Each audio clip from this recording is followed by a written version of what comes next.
మరొకసారి ఈ యవనస్తుల కూడికను దేవుడు మనకు ఏర్పాటు చేశాడు. నిజంగా మనము అనుకోలేదు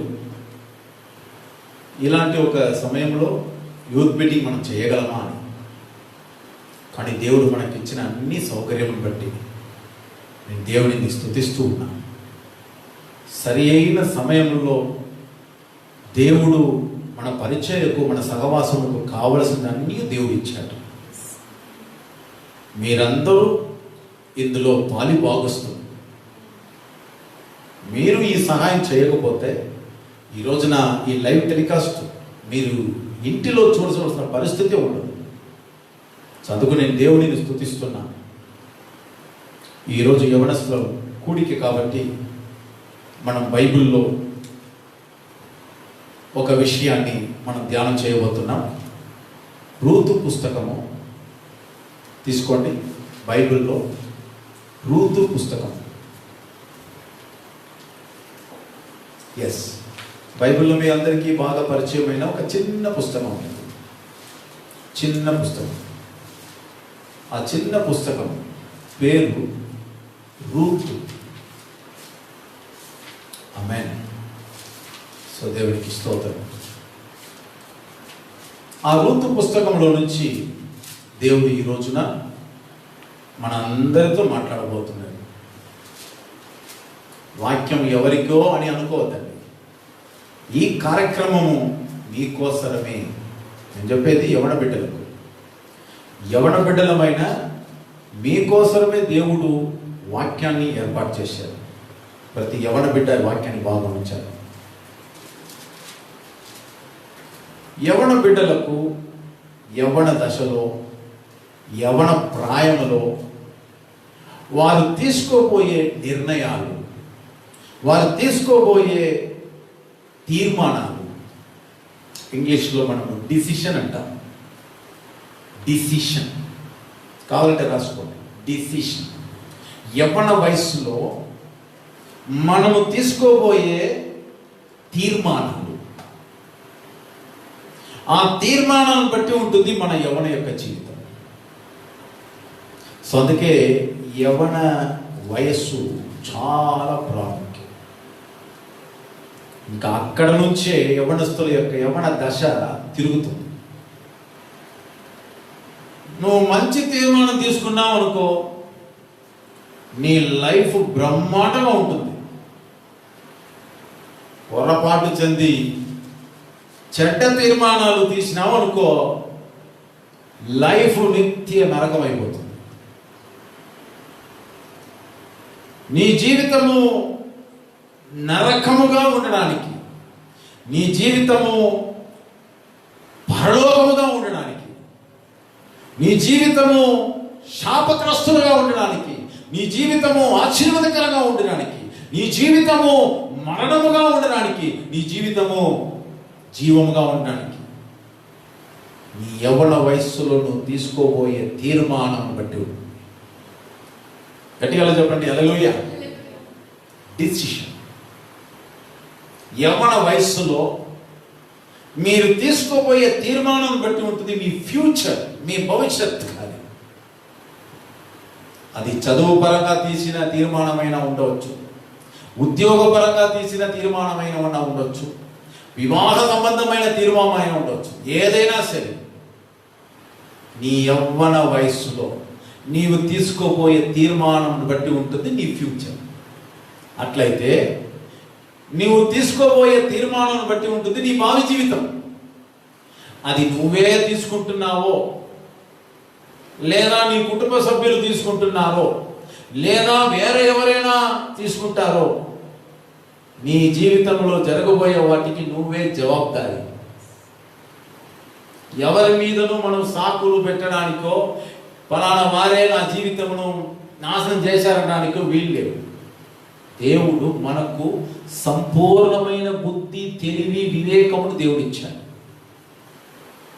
సో మనం తీసుకోబోయే తీర్మానం, డిసిషన్. ఈరోజు ఉదయము 6 గంటలకు లేవాలన్నా నువ్వే తీర్మానించాలి.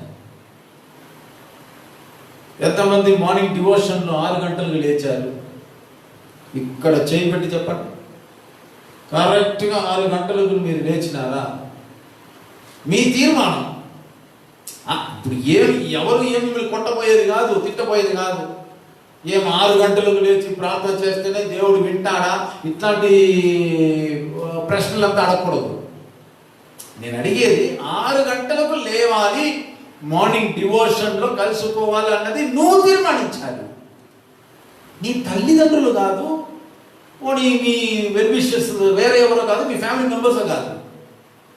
ప్రతి యవన బిడ్డ 6 గంటలకు లేవాలన్నా 5 గంటలకు లేవాలన్నా మొదట నువ్వు తీర్మానించాలి. ఒక దినము ప్రారంభం అయ్యేదే తీర్మానంతో ముడిపడి ఉండాలి. బాగా వినండి.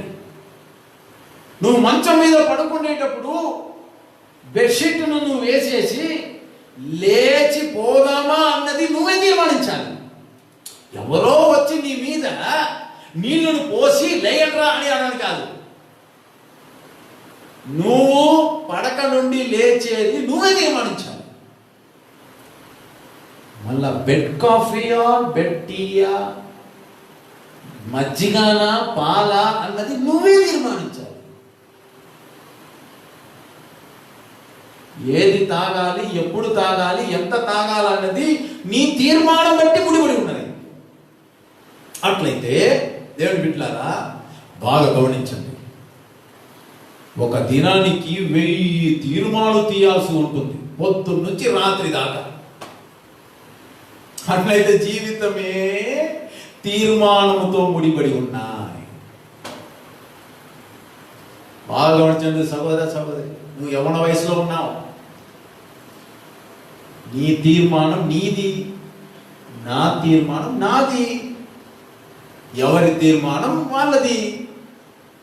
కానీ నువ్వు తీసుకోబోయే తీర్మానం బట్టి ఉంటుంది. నువ్వు సుఖపడతావా, నువ్వు స్వస్థత పొందుతావా, ఆరోగ్యంగా ఉంటావా, సంతోషంగా ఉంటావా, దిగులు చెందుతావా, నువ్వు నాశనంలో పడతావా ఏమిటి అనేది నువ్వు తీసుకోబోయే తీర్మానం బట్టి ఉంటుంది. సో తీర్మానం ప్రతిరోజు మనం చేయాల్సి. ఫలానా సమయమున నేను చదవాలన్నది నువ్వే తీర్మానించాలి. పరీక్ష దగ్గరకు వచ్చింది, చదివే బాధ్యత నీది కానీ మీ పేరెంట్స్ది కాదు. వాళ్ళు నిన్ను చదివించడానికి ఫీజులు కడతారు అంతే. నువ్వు కాలేజీలో హాయిగా పెరగడానికి సౌకర్యములు సదుపాయాలు తెచ్చిపెట్టేది వాళ్ళు. కానీ తీర్మానం నీదే కదా, పరీక్ష రాసేది నీదే కదా. ఏ తల్లిదండ్రులు వచ్చి పరీక్ష హాల్లో పరీక్ష రాయరు. సో తీర్మానం నువ్వు తీయాలి. మీరు తీసుకోబోయే తీర్మానం మీ జీవితంలో చాలా ప్రాముఖ్యం. యవ్వన బిడ్డకు నేను ఒకటి చెప్తాను, ఏదో యవ్వన వయసులో ఉన్నాము అని చెప్పి ఇష్టం వచ్చినట్లు తీర్మానాలు తీసుకుంటూ పోవద్దండి. ఈ మధ్య ఒక యవ్వనస్తుడు పెళ్లి చేసుకున్నాడు, లవ్ చేసి పెళ్లి చేసుకున్నాడు. 1 సంవత్సరం లవ్ చేసి పెళ్లి చేసుకున్నాడు. పెళ్లి అయి 4-5 నెలలు అయిన తర్వాత ఇప్పుడు వాడు ఆమె వీడు నాకు వద్దు, ఈమె నాకు వద్దు అని మొండి చేస్తా ఉన్నారు. పెళ్లికి ముందు మీరే కదా తీర్మానం చేసినారు. నేను అడుగుతా ఉన్నా, పెళ్లికి ముందు మీరే కదా తీర్మానం చేశారు, తల్లిదండ్రులను ఒప్పించారు, సేవకుడి దగ్గర పోయారు, ఎక్కడంతా అక్కడ అబద్ధాలు చెప్పేదంతా చెప్పేశారు, వివాహం అన్న దీంట్లో వచ్చేశారు, తీర్మానించే కదా వచ్చినారు. ఇప్పుడు ఆ తీర్మానం ఏమైపోయింది? చేతులు పట్టుకొని మరణం వరకు నేను నీకు భర్తగాను, మరణం వరకు నేను నీకు భార్యగాను, నా బాధ్యతలు నేను చేస్తాను, మీకు లోబడతాను, వాడు నిన్ను ప్రేమిస్తాను, చనిపోయేంత వరకు ప్రేమిస్తాను. ఏమైంది ఇప్పుడు 4 నెలల్లో? ఇలా ఉన్న బ్రతుకు ఇట్లా అయిపోయింది. పెళ్లికి ముందు తీసిన తీర్మానం ఫెయిలియర్.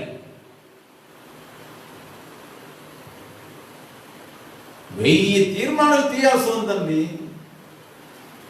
నువ్వు తీస్తున్న తీర్మానము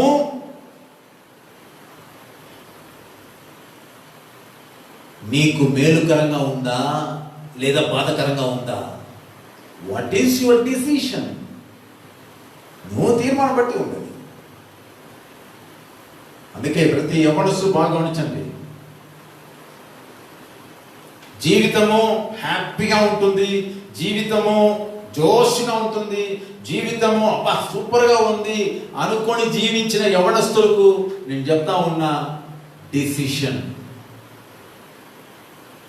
ఏ విషయంలో అయినా మీ డిసిషన్ కరెక్ట్గా ఉండాలి. నువ్వు మంచి తీర్మానం తీసుకున్నావు అనుకో, నువ్వు హ్యాపీగా ఉంటావు, నీ చుట్టూ ఉన్న వాళ్ళు హ్యాపీగా పెట్టుకుంటావు. నువ్వు పొరపాటు చెంది నువ్వు తీసుకున్న తీర్మానము చెడ్డదైతే నువ్వు బాధపడతావు, నీతో ఉన్న వాళ్ళు జీవితాంతా బాధపడతారు. ఇది నగ్న సత్యం, నేను చెప్తాను. కాబట్టి తీర్మానం తీసేటప్పుడు జాగ్రత్త, తొందరపడవద్దండి. ప్రతి సహోదరుడు సహోదరి, యవన బిడ్డలారా, యవన కన్యకులారా, యవన యొక్క పురుషులారా, మీకు చెప్తా ఉన్నా జాగ్రత్త.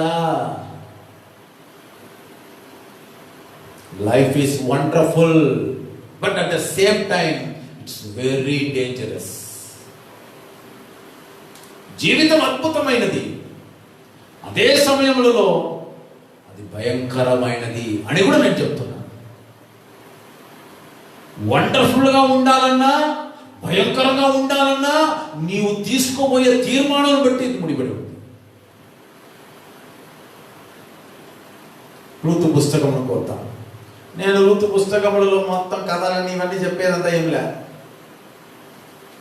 విషయాన్ని మాత్రం. రూతు పుస్తకములలో డెసిషన్. మొదటి వచనం మనం చదువు. మొదటి అధ్యాయం మొదటి వచనం చదవండి. న్యాయాధిపతులు ఏలిన దినములయందు, పాస్టరమ్మ చదువుతుంది, న్యాయాధిపతులు ఏలిన దినములయందు దేశములో కరువు కలుగగా. చాలు. రూతు పుస్తకం స్టార్ట్ అయ్యేది ఎట్లా స్టార్ట్ అవుతుంది? న్యాయాధిపతులు ఏలిన దినములయందు. అసలు బైబిల్లో న్యాయాధిపతులు అనే ఒక పుస్తకం ఉందా? అది ఎక్కడ ఉంది? ఒక్క పేజీని మీరు ఇటు తిప్పితే న్యాయాధిపతులు. చూడండి, న్యాయాధిపతులు పుస్తకం అయిపోయిన తర్వాత రూతు పుస్తకంలో మనకు రాయబడింది. రూతు పుస్తకములో మనకు రాయబడిన విషయాలు న్యాయాధిపతి కాలములలో జరిగినవి అని నువ్వు గుర్తించుకోవాలి. వాక్యం బాగా గమనించాలి. మళ్ళీ నెట్ అయిపోయింది, నా సెల్ ఫోన్లో బ్యాటరీ డౌన్ అయిపోయింది, ఇవన్నీ చెప్పకూడదు. అందుకే నేను చెప్పినా హుషారుగా ఉండండి. ఎట్లా 6 గంటల నుంచి 9 గంటల వరకే కదా మార్కెట్. 4 రోజులకి 3 రోజులకి కావాల్సిన కూరగాయలన్నీ తెచ్చిపెట్టుకోవాలి బుద్ధి కలిగిన వాడు. ఇప్పుడు బ్యాటరీలో డౌన్ అయిపోతుంది అంటే నేను ఏం చేయలేను. ఇది యూత్ మీటింగ్. అందుకే మీరు ఒక 1 GB మీరు ఏం చేసుకోవాలి, డౌన్లోడ్ చేసుకుని మీరు ఛార్జింగ్ చేసుకోవాలి. అదే మీకు ఈ యూత్ మీటింగ్లో మీకున్న ఖర్చు. నేను 0 రూపాయల ఖర్చులు అన్నానే, మీరు ఒక ఇది అది ఒక దాంట్లోనే ఫోన్పే అట్లా చేసుకుంటే టక్కన అయిపోతుంది. ఎందుకంటే సాతానుడు భలే తంత్రమైన వాడు. ఇప్పుడు వాక్యం చెప్పేటప్పుడే పాస్టర్ నాకు బ్యాటరీ అయిపోయింది, నన్ను వెళ్ళలేదు అని మనం ఓ అని అంటారు మీరు. అందుకే మీరు ఫుల్ ఛార్జ్లో పెట్టుకొని ఇట్లాంటి విషయంలో మీరు జాగ్రత్తగా మీరు ఉండాలి. న్యాయాధిపతులు ఏలిన దినములు అంటే న్యాయాధిపతులు కాలమున దేశములో ఏం కలిగింది? కరువు కలుగగా. చూసారా? కరువు కలుగగా. అట్లయితే బైబిల్ క్లియర్గా చెప్తుంది, రూతు చరిత్ర న్యాయాధిపతి కాలంలో జరిగిన చరిత్ర. ఈ పుస్తకాన్ని రాసింది సమూయేలు. ప్రవక్త సమూయేలు రాసిన పుస్తకమే రూతు పుస్తకం. న్యాయాధిపతి కాలములలో దేశములో, ఏ దేశములో? ఇశ్రాయేలు దేశములో. ఏ ప్రాంతములో? యెరూషలేము ప్రాంతములో. ఆ యెరూషలేము నుంచి ఒక 8 మైళ్ళ దూరంలో ఉన్న బెత్లెహేములో భారంగా ఉంది కరువు. బైబిల్ చెప్తుంది, కరువు కలగగా యూదా బెత్లెహేము నుండి ఒక మనుష్యుడు తన భార్యను తన 2 కుమారులను వెంటబెట్టుకొని మోయాబు దేశమునకు ఏం చేశాడు? కాపురం ఉండుటకు వెళ్ళను. అట్లే స్టార్ట్ అవుతుంది రూతు పుస్తకం. ఒక కుటుంబము బయలుదేరుతుంది బెత్లెహేము నుండి. బెత్లెహేము ఎక్కడ ఉంది? యూదయాలో. యూదయాలో ఎక్కడ ఉంది? యెరూషలేము దగ్గర. యేసుప్రభు పుట్టాడు బెత్లెహేము అక్కడ నుంచి ఒక ఫ్యామిలీ. ఆ ఫ్యామిలీలో ఎవరెవరు ఉన్నారు? ఒక మనుషుడు ఉన్నాడు. ఆ మనుషుని పేరు ఎలిమెలెకు. ఆ మనుషునికి ఒక భార్య ఉంది, ఆమె పేరు నయోమి. వాళ్ళకి 2 కుమారులు, మొత్తం 4 అంతే. ఇప్పుడు ఆ కుటుంబము ఏం చేస్తుంది? ఏం చేస్తున్నారు? కుటుంబము వెంట పెట్టుకొని మోయాబు దేశమునకు కాపురం ఉండుటకు వెళ్ళాను. ఎందుకు ఆ కుటుంబము మోయాబు దేశముకు వెళుతుంది? బైబిల్ చెబుతుంది, యూదా దేశములో న్యాయాధిపతుల ఏలిన దినములలో దేశములలో కరువు వచ్చింది. ఇప్పుడు లాక్డౌన్ అన్నది మన భారతదేశంలో ఇదే ఫస్ట్ టైం. ఇన్ని దినాలు హిస్టరీలో మనకు ఎప్పుడు లేనే విధంగా ఇదే ఫస్ట్ టైం. ఈ తరము వారికే ఈ లాక్డౌన్. ఇంతకుముందు చనిపోయిన వారికి అవన్నీ తెలియదు. ఈ లాక్డౌన్ అనేది ఇప్పుడు చూస్తున్నా. ఇప్పుడు ఇంకొకసారి ఏదో ఒక వైరస్ వచ్చి లాక్డౌన్ అయిపోతే ఏమంటారు వాళ్ళు? ఇది 2020 సంవత్సరంలో మార్చి నుండి మే నెల వరకు మా లాక్డౌన్ ఉండిందిరా అని మనకు రిపోర్ట్ ఉంది, రికార్డు ఉంది, పేపర్లో, టీవీలో, అన్నిట్లో వీడియో సగా. కాబట్టి ప్రజలు ధైర్యంగానే ఉంటారు, ఈ లాక్డౌన్ ఎన్నో చూసాం రాని. కానీ ఇక్కడ మనం చూస్తున్నాం, దేశంలో కరువు కలుగగా. అంటే ఏ కరువు ఇది? ఒకే కరువు ఇప్పుడే వచ్చిందా? కాదు. న్యాయాధిపతి కాలములు మొత్తం 230 సంవత్సరాలు. న్యాయాధిపతులు కాలము 230 సంవత్సరాలు మొత్తం. 230 ఇయర్స్ న్యాయాధిపతుల పీరియడ్. న్యాయాధిపతుల కాలం ఎక్కడి నుంచి స్టార్ట్ అవుతుంది? యెహోషువ చనిపోయిన తర్వాత నుండి స్టార్ట్ అవుతుంది.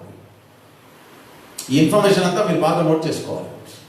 న్యాయాధిపతుల కాలము ఉంది కదా, ఆ కాలం ఎక్కడ స్టార్టింగ్, ఎక్కడ ముగింపు, అది నేను చెప్తున్నా. యెహోషువ ఇశ్రాయేలీయులను కానాను దేశంలోకి తీసుకొని వచ్చిన తర్వాత, పంచిపెట్టి ఇచ్చిన తర్వాత, ఆ కానాను దేశంలో 25 ఏళ్ళు బతికి యెహోషువ చనిపోతున్నాడు. యెహోషువ చనిపోయిన తర్వాత వారికి ఎవరు లేరు, నాయకులు లేరు. కాబట్టి ఎవరు ఇష్టం వచ్చినట్టు వాళ్ళు బతుకుతున్నారు. అదే న్యాయాధిపతి కాలం. ఆ కాలము యెహోషువ చనిపోయిన తర్వాత ప్రారంభమై సమూయేలు వరకు నడుస్తుంది. ఆ కాలం మొత్తం ఎన్ని సంవత్సరాలు చెప్పినాను? 230 సంవత్సరాలు. Good, very good. 230 సంవత్సరాలు న్యాయాధిపతుల కాలం. కానీ ప్రారంభము నుండి ఇశ్రాయేలు దేశములలో ఎన్ని కరువులు వచ్చిందో తెలుసా? బైబిల్ చెప్తుంది 54 కరువులు వచ్చాయట. బైబిల్ స్కాలర్స్ చెప్తున్నారు 54 కరువులు వచ్చింది. అట్లయితే రూతు పుస్తకంలో వచ్చిన కరువు కొత్తది కాదు. దానికి ముందు ఎన్నో కరువులు, ఇంకా రాబోయే కరువులు కూడా ఉంది. మొత్తం 54 కరువులు లిఖించారు వేద పండితులు. అమ్మో, ఇశ్రాయేలు పీరియడ్లో ఎన్ని వచ్చింది? 54 కరువులు. అబ్రహాం కాలంలో ఒక కరువు, మళ్ళీ ఇంకొక కరువు, ఇట్లా కరువులా వస్తుంది. ఇప్పుడు రూతు పుస్తకములలో ఒక కరువు వచ్చింది. అట్లయితే 54 కరువులు వచ్చిందంటే జనులకు కరువులను గురించిన ఒక అవగాహన ఉంటుందా లేదా? Catch my point. మీరు బాగా గమనించినారా? ఇప్పుడు కరోనా వైరస్ వచ్చి లాక్డౌన్ అయ్యింది, మనకు కొత్తది, ఫస్ట్ టైం. ఇది నాకు తెలిసి ఇది ఫస్ట్ టైం. స్ట్రైక్లు జరిగింది, ఒకరోజు 2 రోజులు, అవన్నీ నాకు తెలుసులే. ఇన్ని దినాలు ఫ్లైట్లు, రైలు బండ్లు, బస్సులు ఇవన్నీ తిరగకుండా అన్ని చోట్ల అన్నీ ఉండడం అంటే నేను జీవితంలో ఇదే మొదటిసారి చూసాను. అది ఇంటిలోనే పడి ఉండడం ఇదే మొదటిసారి. కొంతమంది సూసైడ్ చేసుకుని చనిపోయారు, కొంతమంది బికార్ అయిపోయినారు, కొంతమంది పిచ్చి పట్టిపోయింది, మెంటల్ అయిపోయినారు, మానసికమైన రోగము. దేవుని బిడ్డలారా, వాక్యం క్లియర్గా చెప్తుంది,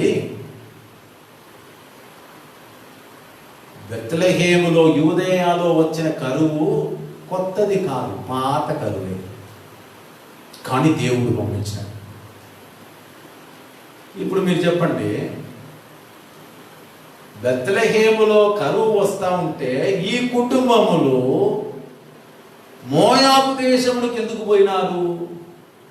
మోయాబు దేశమునికి పోవడానికి వీళ్ళు ఎందుకు నిర్ణయించుకున్నారు? అసలు ఎవరు తీర్మానం చేశారు? బాగా గమనించండి. డిసిషన్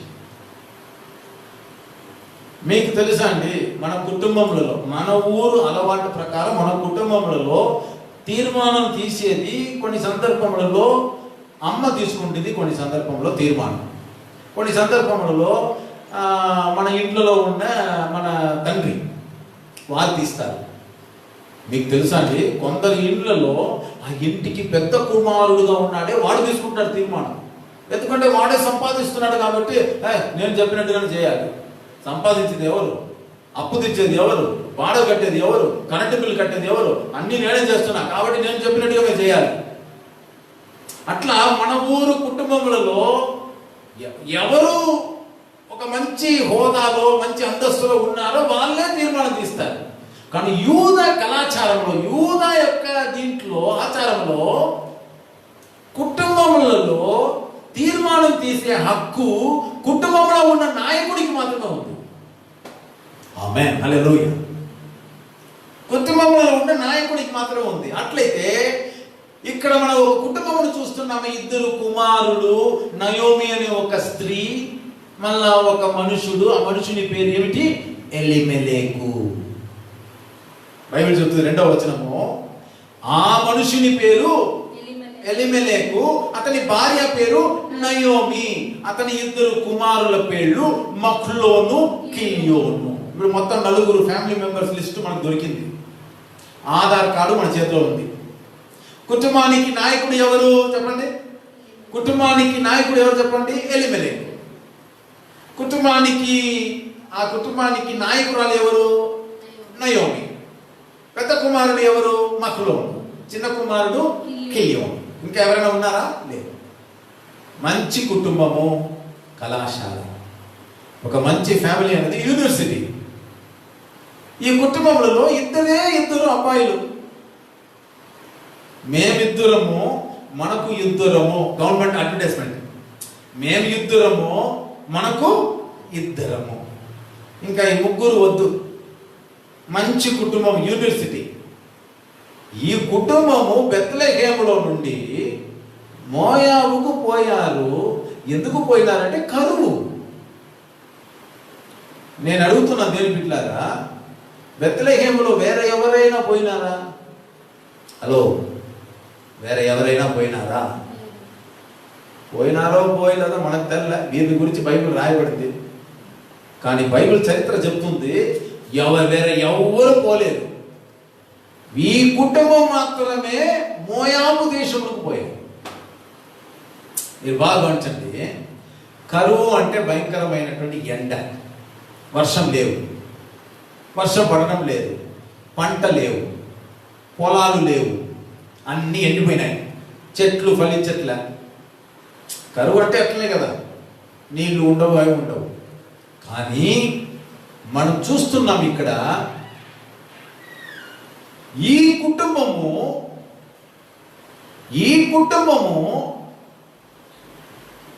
మోయాబునకు ఎందుకు పోయినారు? మోయాబు ఎక్కడ ఉంది? ఇప్పుడు నన్ను చూడండి. ఇప్పుడు నేను ఉండే ప్రదేశమే ఇదే బెత్లెహేం. ఇప్పుడు చూడండి, ఇక్కడ మీకు కనబడుతుందా? ఇదే బెత్లెహేం. ఇప్పుడు బెత్లెహేము నుండి ఇటు సైడ్ పోతే యోర్దాన్ నది, యోర్దాన్ నది దాటి తూర్పున దక్షిణ భాగం కింద భాగమున అక్కడ ఉండేది మోయాబు. మోయాబు ఒక అన్య దేశం, విగ్రహారాధన దేశం, దేవుడు శపించిన దేశం, దేవునికి అసహ్యమైన దేశం, విగ్రహారాధన భయంకరంగా జరిగే దేశం. మోయాబు సంగతి హిస్టరీ దేవుడికి బాగా తెలుసు. ఆ జనం అంటే దేవునికి అసహ్యము. కారణము, ఆ మోయాబు సంతతి ఎలా పుట్టిందో తెలుసా? లోతు కుమార్తెకు వారి ఇద్దరికి మధ్య ఉన్న అక్రమ సంబంధములలో పుట్టిన సంతానమే మోయాబ్. వాళ్ళే మోయాబీలు. వారు ఒక జనం, చూడండి, అక్రమ సంబంధములో పుట్టిన జనం, విగ్రహ ఆరాధన జరిగే జనం. అలాంటి జనాలు ఉండే ప్రదేశానికి బెత్లెహేము ఆశీర్వదించబడిన ప్రాంతము, దేవుడు బహుగా ప్రేమించిన యెరూషలేము ప్రాంతము, అక్కడ నుండి ఈ కుటుంబం ఎందుకు ఆడబోయింది? ఎవరు తీశారు తీర్మానం? కుటుంబ నాయకుడు. సో ఫస్ట్ భాగండి, నయోమి కుటుంబములలో నయోమి ఒక్కడే ఆడది. ఇద్దరు కుమారులు, భర్త, మొగుళ్ళు. ఈ యూదుల సంస్కారములలో తీర్మానం తీసే హక్కు, అధికారం ఎవరికి ఉందంటే ఫస్ట్ ఎలిమెలెక్ నాయకుడికి ఉంటుంది. వాడు తాగుబోతు వాడైనా, దుర్మార్గుడైనా, ఎంత ఘోరమైన నీచమైన వాడైనా వాడే తీర్మానం తీస్తాడు. ఫ్యామిలీకి వాడే హెడ్. ఇప్పుడు వాడు చనిపోయినాడు అనుకోండి, నయోమికి ఆ అధికారం వస్తుందా? రాదు. యూద ఆచార ప్రకారము తర్వాత పెద్ద కొడుకు ఎవరు? మహ్లోను. ఆ మహ్లోనికి ఏం వస్తుంది? అధికారం వస్తుంది. ఇంకా వాడు తీర్మానం తీస్తాడు. వాడు చనిపోతే నెక్స్ట్ కిలియోన్. పోనీ కిలియోన్ చనిపోతే ఇంకా మరి ఎవరు లేదు కదా. కాబట్టి ఇప్పుడు ఎవరు తీస్తాడు తీర్మానం? కడాన నయోమికి వచ్చి పడుతుంది. ప్రైజ్ ది లార్డ్, హల్లెలూయా. దేవుని బిడ్డలారా, మీకు అర్థమవుతుందండి? కాబట్టి బైబిల్లో మీరు చూసినట్లయితే 54 కరువులు వస్తూ ఉంటే ఈ కుటుంబము బయలుదేరిపోతున్నారు. ఎక్కడికి? కింద భాగమున, తూర్పు దక్షిణ భాగమున, తూర్పు భాగమున దక్షిణం, కింద భాగమున మోయాబు దేశముకు బయలుదేరుతారు. మీకు తెలుసా దేవుని బిడ్డలారా, నయోమి కుటుంబము ఎంత గొప్ప ధనవంతులు. బెత్లెహేములో నయోమి కుటుంబము గొప్ప ధనవంతులు. అవును, వాళ్ళు సౌకర్యాలు, వాళ్ళకు పొలాలు బ్రహ్మాండంగా ఉన్నాయి, పంట బ్రహ్మాండంగా ఉంది, కోటీశ్వరులు. ఇప్పుడు లాక్డౌన్ 50 దినములలో కోటీశ్వరులు అంబానీకి ఏం తక్కువనా చెప్పండి? సినిమా యాక్టర్స్ కంతా ఏమండి, వాళ్ళు రోజు వీడియోలు వేసి పెడతా ఉన్నారు ఫేస్బుక్లో, చూస్తున్నారుగా. ఏమి స్విమ్మింగ్ పూల్, వారి ఇల్లు ఎట్లా ఉంది, అంతా మీ సొమ్మే. మీ అనేది మీది కాదు. జనాలు వాళ్ళకి ఇచ్చిన డబ్బు, వాళ్ళు సౌకర్యంగా ఉన్నారు. స్విమ్మింగ్ పూల్లో బాగా ఈత కొట్టుకొని సినిమాలు చూసుకొని బ్రహ్మాండంగా ఆడుకుంటున్నారు. వాళ్ళకు డబ్బులు ఇచ్చి మనం ఏం చేస్తూ ఉన్నాము? గంజి నీళ్ళు తాగుతూ ఉన్నాం. మనం అర్థమైందండి? మనం అట్లా తాగుతూ ఉన్నాం. వాళ్ళు సౌకర్యాలు, వాళ్ళు ఏసీ రూమ్లో బ్రహ్మాండంగా పిల్లకాయలతో, మనవడు మనవరాలతో కూడా బాగా వాళ్ళు ఆడుకుంటా బాగా తింటా వాళ్ళకేమిటండి బోల్డ్ అంత డబ్బు వాళ్ళకి. మనలాంటి మిడిల్ క్లాస్ ఫ్యామిలీయా, లో క్లాస్ ఫ్యామిలీయా? దినానికి గవర్నమెంట్ మనకు సహాయం చేయకపోతే మన బతుకు అంతే డిగ్రీ డబ్బు అయిపోతుంది. నయోమి కుటుంబము మీరు అనుకున్నట్టు పేదరికంలో ఉండే కుటుంబం కాదు. వాళ్ళు బాగా లాక్యర్స్. వాళ్ళు బెత్లెహేములో వాళ్ళకు బోల్డంత ఆస్తులు ఉన్నాయి, పొలాలు ఉన్నాయి, అన్నీ ఉన్నాయి. అయినా ఎందుకు పోయినారు వాళ్ళు? అదే ప్రశ్న. వాళ్ళు ఎందుకు పోయినారు? బెత్లెహేములో నుండి ఈ కుటుంబము అక్కడ పోవడానికి ఎవరు తీర్మానం తీసినారు?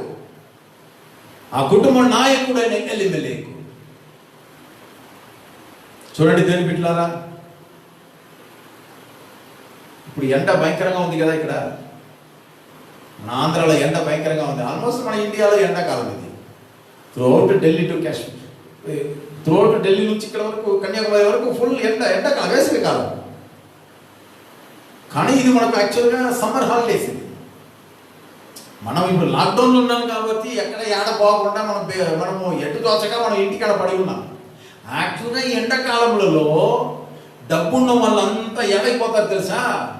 రాజస్థాన్లో ఉన్న డెసర్ట్కు పోతారా, ఆడకి పోతే అంత నల్లగా అయిపోతారు వాళ్ళు. రాజస్థాన్లో తార్ డెసర్ట్ ఉందే, ఆడకెందుకు పోతారు? ఆడ ఇంకా హీట్ ఎక్కువ. అందరూ ఎక్కడైనా పోవాలని అనుకుంటే వాళ్ళ తీర్మానం ఎట్లా ఉంటుంది?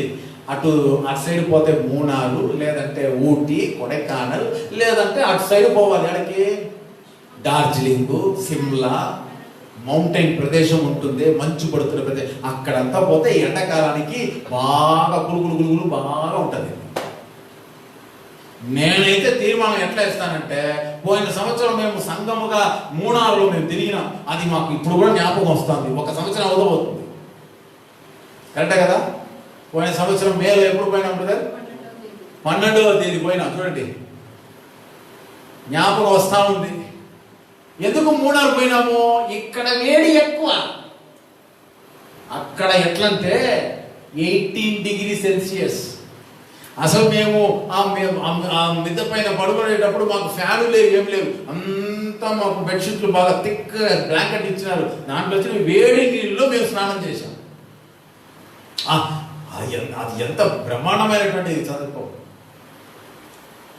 ఇంత వేడిగా ఉంది. అంటే ఇప్పుడు ప్రతి ఒక్కరూ ఇక్కడ ఎండ అధికమైపోతే వాళ్ళు చల్లని ప్రదేశానికి పోతారు. అట్లయితే ఇజ్రాయెల్ క్లైమేట్కి వద్దాం. ఇస్రాయేలీలో యెరూషలేం ఇక్కడ ఉంది.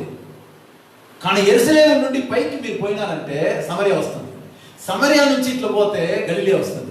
గలిలే నుంచి పోతే దాని వస్తుంది. దాని అనేది లాస్ట్, నార్త్లో లాస్ట్ ఎండ్. మళ్ళీ ఆ ఎండ్లో లాస్ట్లో పోతుంటే హెర్మోను పర్వతం. చెప్పండి, హెర్మోను పర్వతం. వావ్, చూసినారా? హెర్మోను మౌంటైన్ ఇశ్రాయేలులో ఉంది. హెర్మోను పర్వతం, కొండ, హెర్మోను కొండ. బైబిల్లో మీరు చూడండి, హెర్మోను కొండ ఎక్కడైతే వస్తుందా. హెర్మోను అంటే, హెర్మోను గురించి బైబిల్ ఏం చెప్తుందంటే చల్లదనం, మంచు, ఫ్రెష్ మినరల్ వాటర్. ఆ నీళ్ళు అట్లే కొండ నుంచి ఇట్లా వస్తూ ఉంటే ఆ నీటిలో పోయి ఎండాకాలంలో పడుకుంటే ఎట్లా ఉంటుందంటే ఎట్లా అంత బ్రహ్మాండంగా ఉంటుంది. మనలను క్వారంటైన్లు వేసేసినారే. ఇంటి లోపల ఎండ, బయట పోతే ఎండ, ఎట్టూ పోలేక మనం అవస్థపడుతున్నాం. ఈ ఎలిమెలకు పదండి, హెర్మోను కొండ ఎదుగు మనం పోదామని పోయింటే వాడు లక్కీయర్స్. వాళ్ళు అనుకుంటే అక్కడ పోయి ఒక సంవత్సరం అంతా ఉండి రావచ్చు. కానీ ఎలిమెలెకు ఎందుకు మోయాబుకు పోయినాడు? చల్లని ప్రదేశం ఇశ్రాయేలులో ఉంది కదా. ఇశ్రాయేలులో చల్లని ప్రదేశము వద్దనుకొని మోయాబు దేశమునకు పోవడానికి కారణం ఏమిటి? ఎలిమెలెకు తన జీవితంలో తీసుకున్న రాంగ్ డెసిషన్. మొట్టమొదట ఒక తప్పుడు తీర్మానాలు కుటుంబ నాయకుడు తీశాడు. దాని ఎఫెక్ట్ చూడండి. నాకు టైం లేదు కాబట్టి నేను వేగంగా పోతున్నా, ఎందుకంటే ఫేస్బుక్ చాలాసేపు పోతా ఉంది. మీరు రూతు పుస్తకం 1వ అధ్యాయంలో మీరు గమనించినట్లయితే ఈ ఫ్యామిలీ ఎక్కడ పోయినారు? మోయాబు దేశమునకు కాపురముండుటకు వెళ్ళెను. వారు యూదా బెత్లెహేము వారైన ఎఫ్రాతీయులు. రెండవ వచనం. వారు మోయాబు దేశమునకు వెళ్ళి అక్కడ కాపురం ఉండెను.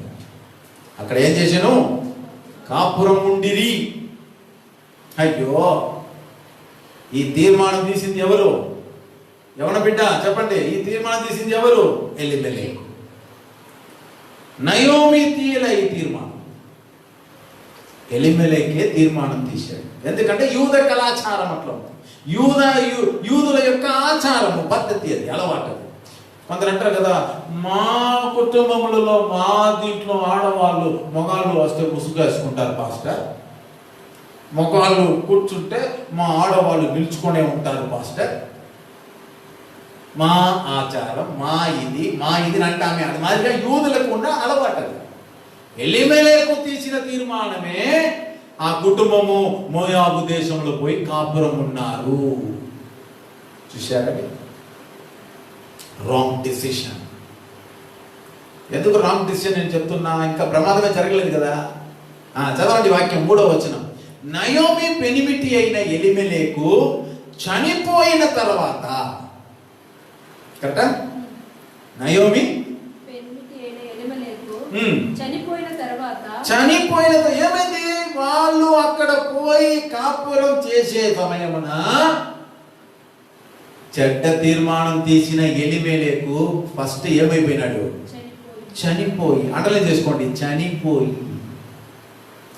హెబ్రియా పదములో మరణం అంటాం కదా, చనిపోవుట అన్న పదానికి 2 పదం ఉంది. ఏం పదం ఉంది? 2 పదాలు ఉన్నాయి.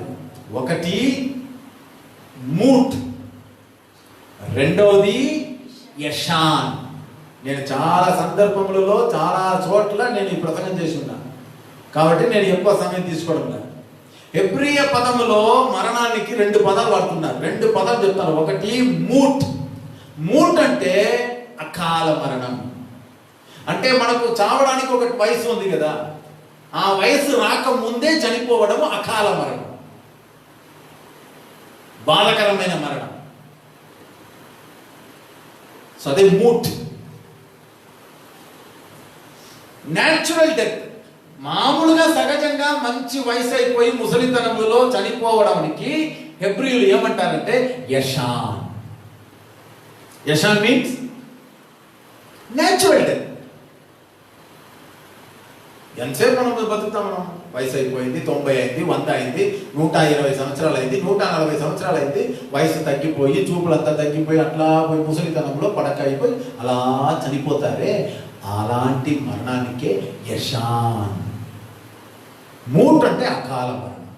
ఇప్పుడు ఎలిమెలెకు మోయాబు దేశంలో పోయి కాపురం ఉన్న కొన్ని దినములలోనే అయ్యగారు చనిపోయాడు.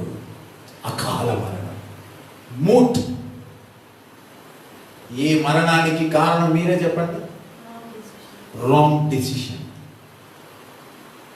ఎలిమెలెక్ టుక్ wrong decision. That is the reason he was died. అతడు చనిపోయాడు. తాను తీసుకున్న చెడ్డ తీర్మానం బట్టి అతడు చనిపోయాడు. చూసారండి, మొదట చావు. ఎందుకంటే రాంగ్ డిసిషన్. మనం పోయి ఉండకూడదు. వీళ్ళకన్నా పేదరికంలో ఉన్న వాళ్ళంతా అక్కడే ఉన్నారంటే, అవును అక్కడే ఉన్నారు. చూడండి, వైజాగ్లో ఇది వచ్చింది కదా, గ్యాస్, పాయిజనస్ గ్యాస్ వచ్చి ఎయిర్లో కలిసింది. అందరూ ఊరంతా ఖాళీ చేసిపోయినారు. అట్లే ఉంటారా చెప్పండి? అన్ని నార్మల్ అయిన తర్వాత మళ్ళీ వస్తారు చూడండి. ఏడ ఉన్న వాళ్ళు ఏడ ఉండరు, మెల్లగా అట్లా వస్తారు చూడండి. ఎందుకంటే వాళ్ళు బతుకంతే. ఆ ఫ్యాక్టరీ దగ్గర ఉన్నా పక్కన ఉన్నా వాళ్ళు బతుకు అక్కడనే ఉండిపోతుంది. కొంచెం బాగా డబ్బు ఉన్న వాళ్ళు ఏం చేస్తారు? ఇల్లు అమ్ముకొని వేరే చోటుకు వెళ్ళిపోతారు. డబ్బు ఉన్న వాళ్ళు. నేనేమంటున్నానంటే, బెత్లెహేములో ఎలిమెలెకు కుటుంబం కన్నా చాలా పేదరికంలో ఉన్న కుటుంబములన్నీ బెత్లెహేములో ఉన్నాయి. వాళ్ళు ఏమాత్రం డిసిజన్ తీసుకోలే. దేవుడు ఇచ్చాడు కదా కరువు, దేవుడు తీసేస్తాడు అని చెప్పి అక్కడనే ఉన్నారు, ఎవరు పోవట్ల. కానీ ఈ కుటుంబానికి ఏం పట్టింది? ఎలిమెలెకుకి ఏం పట్టింది? ఎలిమెలెకు బుద్ధి చెడిపోయింది. వీడు ఎక్కడికి మోయాబుకు పోవడానికి కారణం ఏం తెలుసా? నేను చరిత్ర సింపుల్గా చెప్తాను. చరిత్ర న్యాయాధిపతుల పుస్తకం 3వ అధ్యాయం, తర్వాత మీరు చదువుకోండి.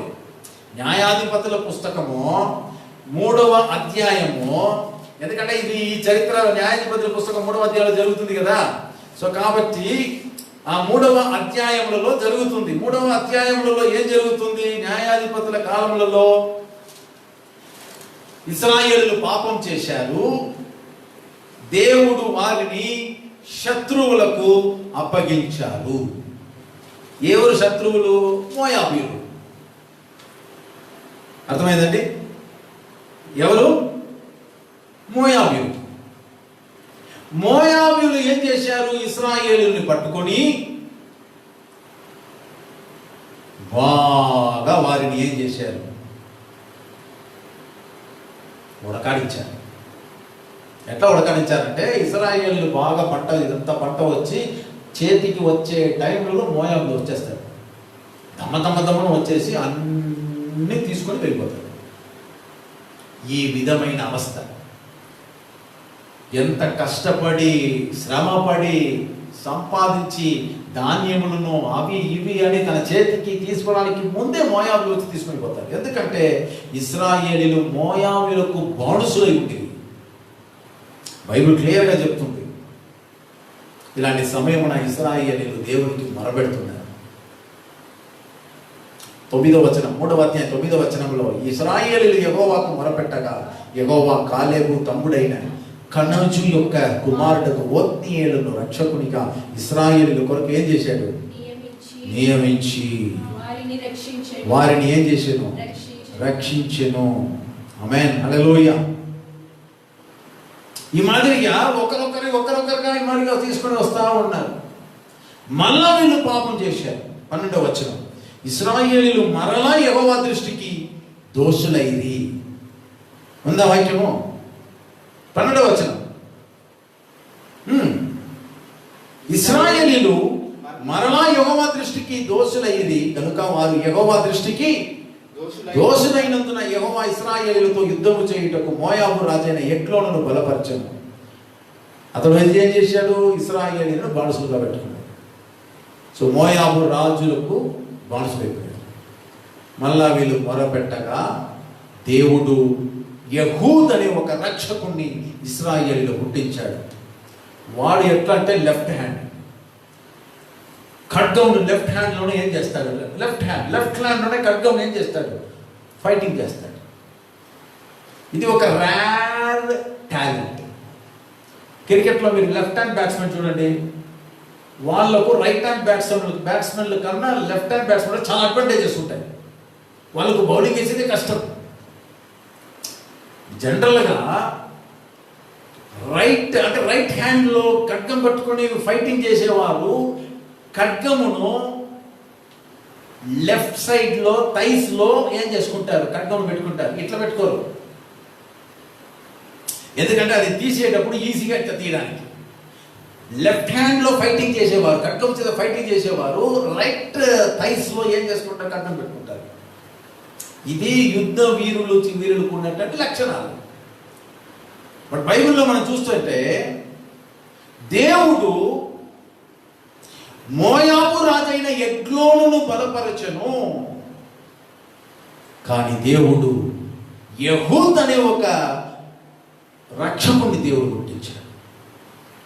ఆ యెహూద్ అనేటువంటి వాడు ఏ చేతి వాడు? ఎడమ చేతి వాడుక ఉన్నవాడు. కాబట్టి వీడు ఏం చేశాడు? రాజును కలుసుకోవడానికి కానుకలు తెచ్చుకొని పోయినాడు మోయాబు రాజు. అక్కడ గేట్ దగ్గర కీపర్స్ ఉంటా ఉంటే పోయి చెప్పారు. సో కాబట్టి వాళ్ళు ఏం చేశారు? మామూలుగా రైట్ హ్యాండే అని చెప్పి లెఫ్ట్ హ్యాండ్ థైస్ను చెక్ చేశారు. ఏం లేదులే పో అని. కానీ రైట్ హ్యాండ్ థైస్లో ఏం చేశారు? బాగా భద్రంగా పెట్టుకున్నాడు. మీకు అర్థమైందండి?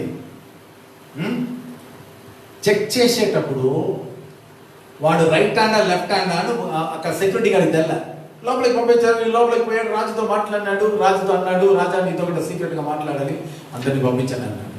అందరిని పంపించిన తర్వాత తీశాడు కత్తిని. వీడు లెఫ్ట్ హ్యాండ్ కదా, రహస్యంగా దాచుకుని ఉన్నాడే ఆ భాగంలో ఎవరికి తెలియని ఆ దీంట్లో నుంచి కత్తిని తీసి ఒకే పొడుగు పొడిచాడు. ఎవరిని? మోయాబు రాజు. గట్టిగా చెప్పండి హల్లెలూయా. మీకు అర్థమవుతుందండి? మీరు బైబిల్ చదువుకోండి, నేను షార్ట్గా చెప్తా ఉన్నా, టైం లేదు కాబట్టి. ఓడిచేశాడు. ఓడిచిన తర్వాత బ్యాక్ డోర్ తెరుచుకొని పారిపోయాడు. మళ్ళీ బయట ఉండే వాళ్ళు రాలేదు మళ్ళీ లోపలికి వచ్చేసారు. మోయాబు అవుట్. మళ్ళీ వచ్చాడు పెద్ద సైన్యంతో. ఎవరు? యెహూద్ అన్నవాడు బెన్యామీను గోత్రములకు చెందినవాడు, లెఫ్ట్ హ్యాండ్ ఫైటర్. యవనస్తులందరితో కూడా వచ్చి మోయాబులలో ఉన్న వాళ్ళందరినీ సర్వనాశనం చేశారు. బైబిల్ చెప్తుంది 29వ వచనం 29, ఆ కాలమున వారు మోయాబులలో బలము గల శూరులైన పరాక్రమ శూరులైన 10,000 మందిని చంపిరి, ఒక్కడూ తప్పించుకొనలేదు. ఆ దినమున మోయాబీయులు ఇశ్రాయేలీయుల చేతి క్రింద అనపబడగా దేశము 80 సంవత్సరములు నెమ్మలగా ఉండే. 80 సంవత్సరములు నెమ్మలంగా ఉండింది ఇశ్రాయేలు. గొడవ లేదు, ఎనిమిస్ లేవు, శత్రువులు లేవు, ఎవ్వరు లేవు. 80 years. ఇప్పుడు మోయాబులో 10,000 మంది పురుషులు శూరులు చనిపోయారు. చిన్న వయసులో పెళ్లి చేసుకున్న అమ్మాయిలు వీళ్ళందరూ విధవరాళ్ళు అయిపోయారు. ఆల్రెడీ మోయాబు దేశములలో అమ్మాయిలు ఇశ్రాయేలు దేశంలో ఉన్నట్టుగా వాళ్ళు ఉండరు. మోయాబు కల్చర్ వేరు, మోయాబు నేటివ్ వేరు. క్యాచ్ మై పాయింట్, మీకు అర్థమవుతుందా? మోయాబు ఒక ఫారిన్ కంట్రీ. మీకు తెలుసా అండి, మన భారతదేశం నుంచి అమెరికాకో, ఆస్ట్రేలియాకో, న్యూజిలాండ్కో మనం పోతాం కదా ఉద్యోగం మీద, దాని మీద. కొంతమంది వీళ్ళు అక్కడ పోయి సెటిల్ అయిపోతారు. ఎందుకంటే అక్కడ ఉండి అలవాటును బట్టి. మన భారతీయులు పని కోసం పోయి చెప్పి మేము భారతదేశానికి రాము, ఇక్కడే ఉంటాం. ఎందుకంటే ఆ ఊరు స్టైల్ వీళ్ళకి అలవాటు అయిపోతుంది. ఆ ఊర్లో ఉన్న అలవాట్లు, అక్కడ ఉండే సౌకర్యము, ఇవన్నీ వారిలో వచ్చేసి వారు ఇండియన్ అమెరికన్స్ లాగా వాళ్ళు మారిపోతారు. వాళ్ళు దేవుని బిడ్డలారా, ఈరోజు యవన బిడ్డలు ఉన్నట్లే కదా, యవనస్తులు ఉన్నట్లే కదా. వాళ్ళు విశ్వాసములలో జీవించడానికి వాళ్ళకి ఏంలా కష్టం.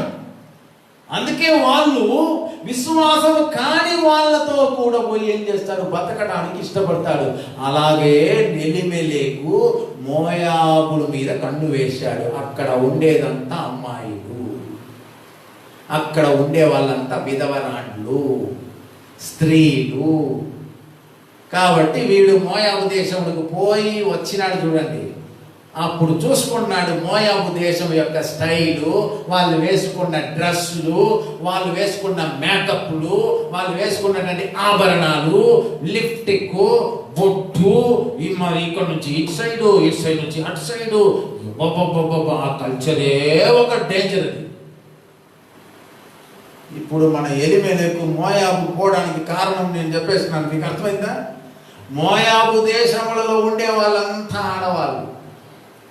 ఇప్పుడు మోయాబు దేశం ఇశ్రాయేలు దేశం అండర్లో ఉంది, 80 సంవత్సరాల అండర్లో ఉంది. అందుకే ఎలీమెలెకు ఎక్కడికి పోమన్నాడు చూసారంటే దేని బిడ్డారా? ఎలీమెలెకు ఆడికి పోమన్నాడు. నాకు ఒక గ్లాస్ నీళ్లు పెడితే మంచిది. దేవుని బిడ్డలారా, మీరు కూడా నీళ్ళు తాగండి, పర్వాలేదు, నేనేం తప్పు పట్టను. ఎక్కువసేపు ఉన్నాం కదా, దేవునికి స్తోత్రం. సమయం 2:30 అవుతా ఉంది.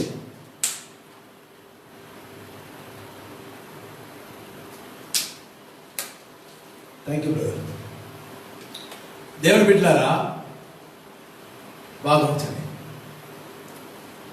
ఎలీమెలెకు అక్కడికి పోవడానికి అదే కారణం. He take wrong decision. Elimelech తప్పుడు తీర్మానాలు తీశాడు, దానికి సరైన మూల్యం చెల్లించుకున్నాడు. అక్కడ పోగానే వీడు చచ్చిపోయాడు. ఎవరు బొమ్మన్నాడు? ఎవరు బొమ్మన్నాడు? దేవుడు చెప్పాడా? ఏలియాకు చెప్పాడు, కేరితు వాగు దగ్గర పోయి దాగి ఉండుము అని. ఏలియాకు చెప్పాడు దేవుడు. సీదోను ప్రాంతంలోకి పోయి సారేపాతు గ్రామం దగ్గర ఉంటూ అక్కడ ఒక విధవరాలు నిన్ను పోషిస్తుందిరా అని చెప్పి దేవుడు అన్నాడు. అలా దేవుడు అన్నాడా? కరువు భయంకరంగా ఉండేటప్పుడు వీడు ఎక్కడికి పోయినాడు? మోయాబు దేశం. Wrong decision. తెలిపిట్లారా, వాడు చచ్చిపోయినాడు. కుటుంబంలో అధికారం నెక్స్ట్ ఎవరికి వచ్చింది? మీరే చెప్పాలి. నెక్స్ట్ అధికారం ఎవరికి? నయోమికా? నయోమికి కానీ ఇచ్చేసి ఉంటే ఆ ఇద్దరు మగపిల్లకాయలు బతుకుంటారు, కానీ ఆడదికి ఇవ్వదే. కాబట్టి పెద్ద కుమారుడు మగులోనుకు అధికారం ఇవ్వబడింది కాబట్టి మగులోను ఏం చేశాడు? అక్కడ ఉన్న అమ్మాయినే పెళ్లి చేసుకొని సెటిల్ అయిపోయాడు. మగులోను మోయాబు స్త్రీలను పెళ్లి చేసుకున్నాడు. You follow that. మీరు వాక్యాన్ని ఫాలో అవుతున్నారా? బాగా వచ్చండి దేవుని బిడ్డలారా. మోయాబు దేశములకు పోయిన ఎలిమెలెకు చనిపోయాడు. అక్కడ తన పెద్ద కుమారుడైన మగ్లోను మోయాబు దేశంలో ఏం చేశాడు? ఏం పెట్టారో మీరు గమనించండి. మోయాబు దేశంలో ఏం చేశాడు? పెద్ద కుమారుడు పెళ్లి చేసుకున్నాడు. పెళ్లి చేసుకున్న తర్వాత వాడు చనిపోయాడు. ఎంత చూడండి ఇది. మూట్ అంటే అకాల మరణం. పెళ్లి అవ్వగానే వాడు చచ్చిపోయాడు. తర్వాత అధికారం ఎవరికి వచ్చింది? నయోమికి వచ్చిందా? రాదా? నెక్స్ట్ ఎవరికి? కిల్యో. చిన్న కుమారుడు. ఆ చిన్న కుమారునికి నెక్స్ట్ ఇవ్వబడింది అధికారం. వాడేం చేశాడు? బెత్లెహేముకు పోదామని తీర్మానించినాడా? తీర్మానించడా. వాడు ఏం చేశాడు? అక్కడనే వాడు ఒక అమ్మాయిని ఏం చేశాడు? పెళ్ళాడాడు. పెళ్లి అయిన తర్వాత వాడు కూడా అక్కడే చచ్చిపోయాడు. ఇక్కడ చూడండి, 3 మగాళ్ళు చనిపోయినారు. అమ్మో, 3 మగాళ్ళు చనిపోయినారు. ఇప్పుడు ఉండేది ఎవరు? ఇప్పుడు వచ్చింది నయోమికి అధికారం. గట్టిగా చెప్పండి. ఇప్పుడు నయోమి తీర్మానం నేను చెప్పనా? చదవండి వాక్యం. రూతు పుస్తకము 1వ అధ్యాయం 4వ వచనం. వారు మోయాబు స్త్రీలను పెళ్లి చేసుకొని వారిలో ఒకదాని పేరు ఓర్పా, రెండవ దాని పేరు రూతు. వారి ఇంచుమించు 10 సంవత్సరములు అక్కడ నివసించిన తర్వాత మగులోను కిల్యోను ఇద్దరును చనిపోయి అకాల మరణం చేశారు. నయోమికి చూడండి ఎట్లాంటి అవస్థ. భర్త లేడు, కొడుకులు ఇద్దరు లేరు. ఇప్పుడు నయోమి విధవరాలు. ఆ ఇద్దరు అక్కడ పెళ్లి చేసుకున్న అమ్మాయిలు కూడా విధవరాలు, చిన్న వయసు విధవరాలు. ఈమెతే వయసు ప్రాయం అయింది అనుకోండి. 3 విధవరాలు ఉండిపోయారు. ఇప్పుడు కుటుంబానికి పెద్ద ఎవరు? నయోమి. అధికారం ఎవరికి? నయోమి. ఇంకొక పిల్లోడు ఉంటే నయోమికి వచ్చి ఉండదు ఏమో, కానీ నయోమి ఇప్పుడు తీర్మానం తీసుకుంటుంది. ఏమిటి ఆ తీర్మానం? దేవుని బిడ్డలారా, బైబిల్ చెప్తుంది 5వ వచనంలో, వారు ఇంచుమించు 10 సంవత్సరాలు అక్కడ నివసించిన తర్వాత మగ్లోను కిలియోను ఇద్దరు చనిపోయి కాగా స్త్రీలు తమ కనిన 2 కుమారులను తన పెనిమిటినను లేనిదాయను. వారికి ఆహారం ఇచ్చుటకు యెహోవా తన జనులకు దర్శించనని ఆమె మోయాబు దేశంలో వినెను గనుక మోయాబు దేశమును విడిచి వెళ్ళుటకై ఆమెయు ఆమె కోడళ్ళను ప్రయాణమైంది. Praise the lord. Hallelujah. Naomi తీర్మానం చూడండి దేవుని బిడ్డలారా. ఈ మోయాబు దేశము, ఈ మోయాబు యొక్క అవతారం నాకు వద్దు. నా సొంత దేశం, నా దేవుని దేశం. నేను ఇంతకాలం జీవించిన బెత్లెహేమునకు నేను వెళ్తానని చెప్పి తన 2 కోడలను వెంట పెట్టుకొని నయోమి బయలుదేరింది. He took right decision. Is the right time. తీర్మానాలు ఎప్పుడు కూడా సరి అయిన సమయం ఉన్న సరి అయిన తీర్మానం ఎవరి బిడ్డలు తీసుకోవాలి. లేదంటే మీ బతుకు అల్లగోలమైపోతుంది. నీ తీర్మానం నీ చేతిలో. ఎవరి బిడ్డ బాగుంచండి. కరెక్ట్ అయిన టైంలో నువ్వు కరెక్ట్ అయిన డిసిషన్ తీసుకోపోతే అవస్థనే. ఇప్పుడు ఎలిమెలెకు రాంగ్ డిసిషన్ తీసుకున్నాడు. దాని వలన సఫర్ అయింది ఎవరు? 2 కొడుకులు, భార్య. ఇది అవసరమా? నువ్వు తప్పు నీ కుటుంబాన్ని ఎందుకు నువ్వు ఉపద్రవలు పెడుతున్నావు? తల్లిదండ్రులను ఎందుకు ఏడిపిస్తున్నావు? నువ్వు సరి అయిన తీర్మానం తీసుకుంటే నిన్ను బట్టి కుటుంబానికి ఆశీర్వాదం కదా, నిన్ను బట్టి కుటుంబానికి సంతోషం కదా. ఓ యవ్వన బిడ్డ, నా 2 చేతులు జోడించి మిమ్మల్ని నేను చేస్తున్నా.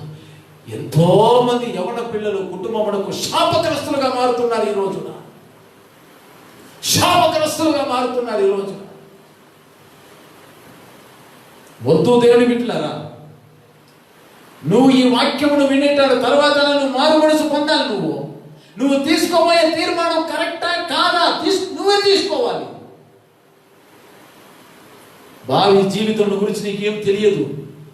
జీవితంతో ఆటలు ఆడుకోవద్దు. ఏమి తప్పులు చెయ్యలేని మీ తల్లిదండ్రులు నిన్ను బట్టి ఏడవకూడదు, దుఃఖించకూడదు. తీర్మానం కరెక్ట్గా తీర్మానం నువ్వు తీయకపోతే, నువ్వు తొందరపాటుతో నువ్వు తీర్మానం తీసుకున్నా ఏదైనా సరే నిన్ను బట్టి నీ చుట్టుపక్కల ఉన్న వారందరూ నాశనం అవుతారు. అవునండి, తీర్మానాలు కరెక్ట్గా ఉండాలి. Right time, right decision. Naomi చూడండి, ఆలస్యమేలా. నా మొగుడు చనిపోయినాడు, నా కుమారుడు చనిపోయినాడు, ఇక్కడ నేను ఉండను, బెత్లెహేముకు వెళ్తాను. Right decision, correct. ఎవరు పొమ్మన్నారు మోయాబు? ఎవరు పొమ్మన్నారు నిన్ను? నువ్వు మోయాబుకు పోయింది కారణాలు తెలియదంటావా? నువ్వు మోయాబుకు పోయిన కారణాలు దేవుడికి తెలుసు, దేవుడికి బాగా తెలుసు, నీకు తెలుసు బాగా. కాబట్టి దేవుని బిడ్డలారా, ఈరోజు యవ్వన బిడ్డలు తీర్మానం తీసే విషయంలో జాగ్రత్తగా ఉన్నారు. సొదొమ గొమొర్రా పట్టణంలో ఒక కుటుంబం పోయింది.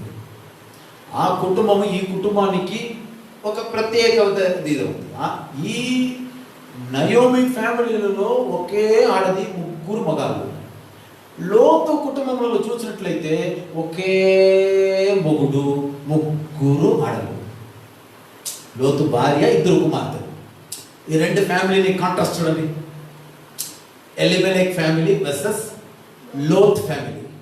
లోత్ ఫ్యామిలీలో పురుషుడు ఒకడే, ఎలిమెలెక్ ఫ్యామిలీలో స్త్రీ ఒకటే. ఇక్కడ స్త్రీ కరెక్ట్గా ఉంది, ఇక్కడ పురుషుడు కరెక్ట్గా ఉంది. ఇక్కడ భర్త సరళ, ఇక్కడ భార్య సరళ. జగమొండి చూడండి, కాంట్రాస్ట్ చూడండి. లోత్ ఫ్యామిలీ వర్సెస్ ఎలిమెలెక్ ఫ్యామిలీ. ఇక్కడ ఎలిమెలెకు భయంకరమైన వాడు, ఉమ్మన్నైసారు. అందుకే మోయాబుకు పోవాలన్నాడు. ఆ ఇచ్చ లస్ట్.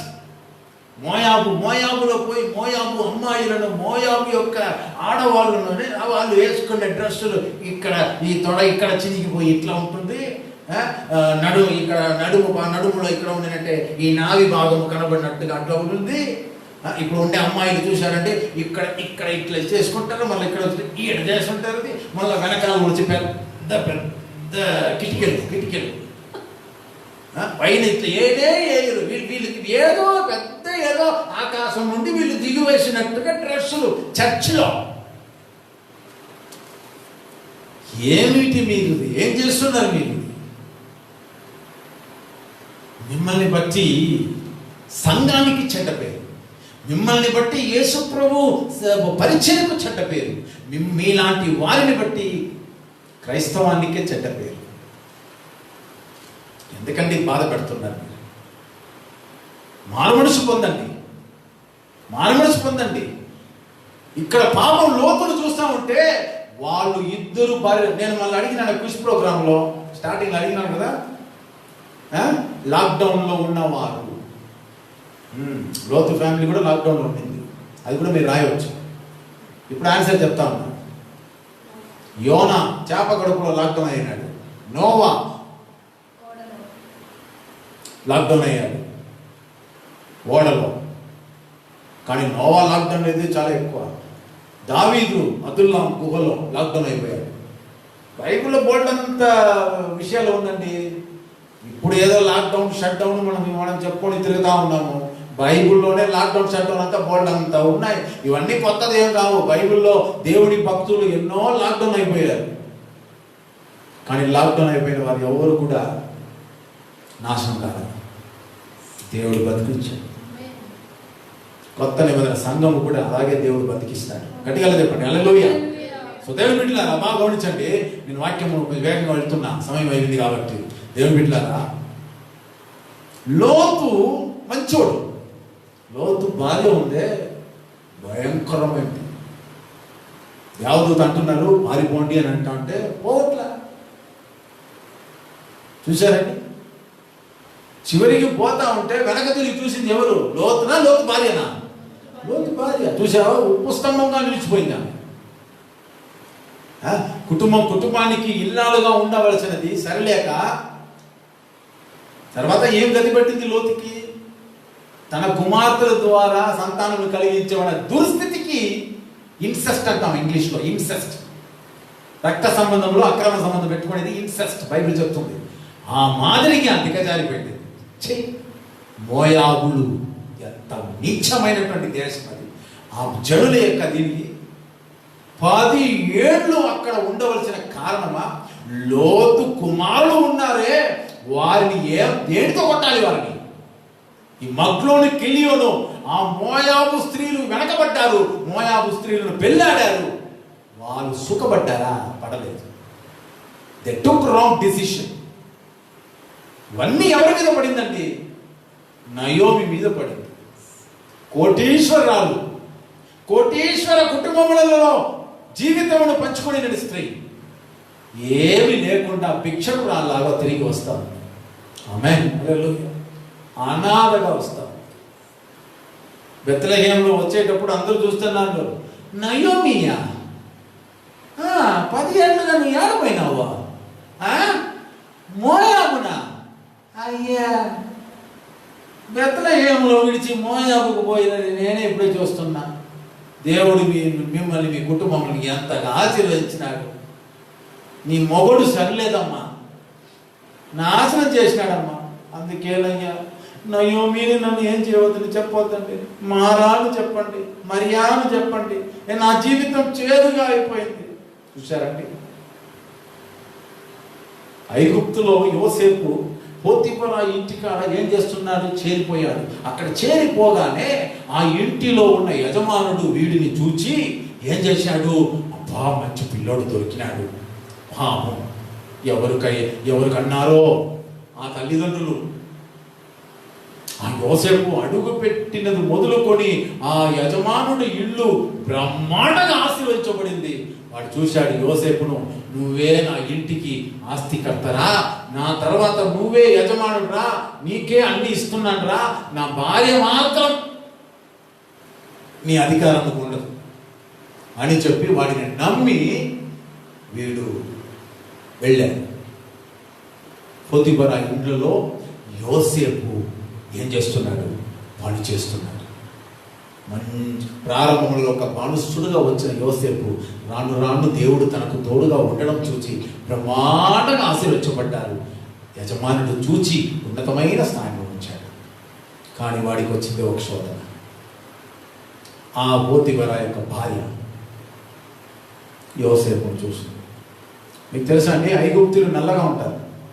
ఐగుప్తులో ఉన్న వాళ్ళంతా నల్ల జాతికి చెందిన వారు. ఆ నల్ల జాతికి చెందిన వారిలో అంత బాగా ఉంటారు.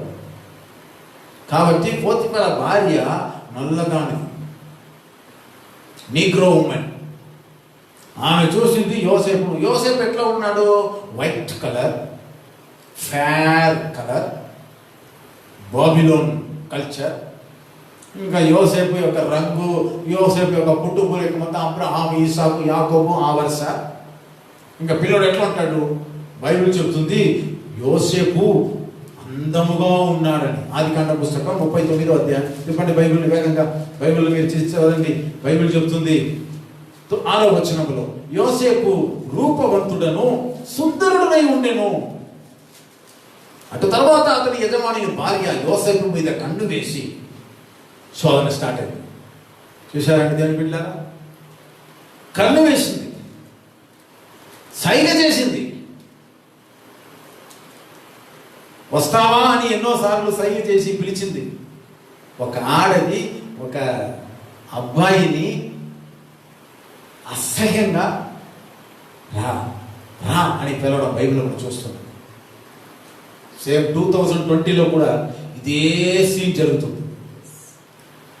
అబ్బాయిల కన్నా అమ్మాయిలకు మోజు ఎక్కువైపోయింది. దేవుని బిడ్డలారా, క్షమించండి, నేను ఇట్లా అంటున్నాను, క్షమించండి.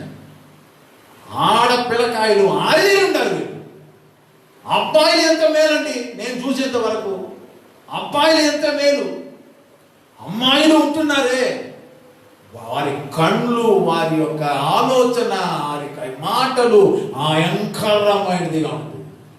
Just like Potiphar wife. చూడండి ఆమె ఏం చేసిందో. పాపం యోసేపు మీద ఆమె కన్ను వేసి, చూడండి ఏం చేస్తూ ఉంది. ఆ యోసేపు మీద కన్ను వేసి తనతో శయనించమని చెప్పాను. చూసారండి, ఓపెన్ ఇన్విటేషన్. రా అని చెప్పి, నేను రెడీగా ఉన్నాను, రా, నా భర్త లేడు ఇప్పుడు, రా, నువ్వే కదా, రా, ఎవరు లేరు, రా, పని మనుషులు ఎవరు లేరు, రా, నన్ను వాడుకో అని చెప్పి ఇన్విటేషన్ ఇస్తా ఉంది, ఆహ్వానం ఇస్తా ఉంది. ఎంత చిచి, ఎంత భయంకరంగా ఉంది ఇది.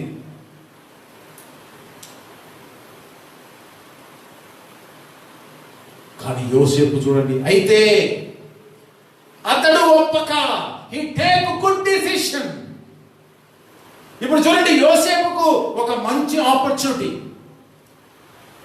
యోసేపు అనుకుంటే రహస్యంగా పాపం చేసి రహస్యంగా ఈజీగా తప్పించుకోవచ్చు.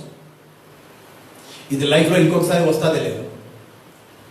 ఇది ఒక ఆపర్చునిటీ. ఈ ఆపర్చునిటీని యవన వయసులో ఉండే ఏ యవన పిల్లకాయలు కూడా వదులుకోరు.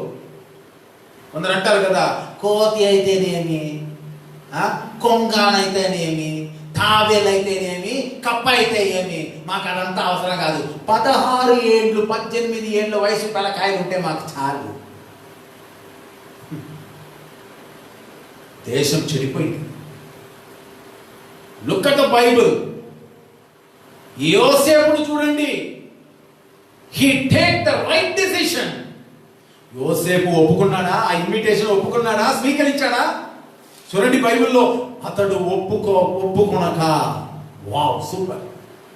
కానీ దానితో శోధన కాలే. 9వ వచనంలో, నీవు అతని భార్యమైనందున నిన్ను తప్ప మరి దేనిని నీకు అప్పగింప ఉండలేదు, కాబట్టి నేను ఎట్లు ఇంత ఘోరమైన దుష్కార్యం చేసి దేవునికి విరోధంగా పాపము కట్టుకొందునని తన యజమానుని భార్యతో నేను దినము ఆమె యోసేపుతో మాట్లాడుచుండెను, గాని అతడు ఆమెతో శయనించుటకైనను ఆమెతో ఉండుటకైనను ఆమె మాట విన్నవాడు కాడు. ఓహో, వీడు ఇంట్లో ఉన్నాడా అని చెప్పి ఆమె ఎంత దిగజారిపోయింది చూడండి. ఆ ఐగుప్తురాలు చూడండి ఎంత భయంకరమైన కామాత్మరాలు. కండ్లలో కామాత్మ ఉంది, కామం ఉంది. అదే నేను చెప్తున్నాను మీకు. దేవుని బిడ్డలారా, Eros is the very dangerous love. కరెక్ట్గా హ్యాండిల్ చేస్తే అది బ్లెస్సింగ్, తప్పుగా హ్యాండిల్ చేస్తే అది నిన్ను నాశనానికి వచ్చేస్తుంది. ఈరోజు లవ్ను జాగ్రత్తగా హ్యాండిల్ చేయకపోతే యవనుడా, నీ యవన జీవితం నాశనం అయిపోతుంది. ఈ కార్యక్రమంలో ఈ వాక్యం చూస్తున్న వారికి నేను చెప్తున్నా, యవనుడా నీ జాగ్రత్త. ఈరోజు నువ్వు కరెక్ట్గా హ్యాండిల్ చేయాలి. ఇక్కడ చూడండి, యోసేపుకు వచ్చినటువంటి గతి చూడండి. ఆమె ఏం చేసింది? యోసేపు వస్త్రమును పట్టుకునింది. బైబిల్ చెప్తుంది 12వ వచనంలో, అప్పుడు ఆమె సైగ చేసినా లేదంటున్నాడు, అట్లా చేసినా లేదంటున్నాడు, ఏమేమో సిగ్నల్ చేసినా వద్దంట, మాట్లాడితే వద్దంటున్నాడు, పెద్దగా చేస్తున్నాడు. చివరికి ఏం చేసింది? అతని వస్త్రమును ఆమె పట్టుకొని తనతో శయనించుమని చెప్పగా అతడు తన వస్త్రమును ఆమె చేతిలో విడిచిపెట్టి తప్పించుకొని బయటికి పారిపోయాడు. గట్టిగా చెప్పండి, ప్రైజ్ లార్డ్, హల్లెలూయా. యోసేపు ఆ వస్త్రాన్ని పట్టుకునేది కదా.